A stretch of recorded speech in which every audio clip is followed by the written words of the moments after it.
Hello family. നമ്മുടെ ലൈഫിൽ നമ്മൾ വിഷമിച്ചിരിക്കുന്ന സമയത്ത് ചില ആൾക്കാരെ നമ്മുടെ ലൈഫിലോട്ട് കയറി വരും അല്ലേ. അങ്ങനെ എൻ്റെ ലൈഫിലോട്ട് ഒരു ബസ് യാത്രയിൽ വന്ന രണ്ടുപേരാണ് അനുശ്രീയും അതുപോലെ തന്നെ ഈ അപ്പച്ചനും.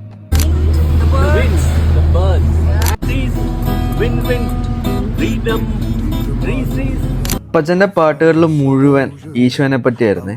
പുള്ളി നൈസായിട്ട് സുവിശേഷം പ്രഘോഷിച്ചുകൊണ്ടിരിക്കുകയാണ്. All the way to Calvary, all the way to the cross. Are you going?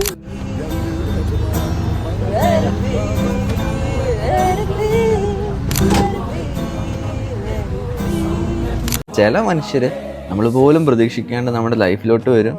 നമ്മളെ ഹാപ്പിയാക്കി അവർ നമ്മുടെ ലൈഫിൽ നിന്ന് അപ്രത്യക്ഷമാകും. അങ്ങനെയുള്ള രണ്ട് വ്യക്തിത്വമായിരുന്നു എന്നെ സംബന്ധിച്ച് ഈ അപ്പച്ചനും അതുപോലെ തന്നെ അനുശ്രീ. അപ്പ ഗായ്സ്, ശലോം.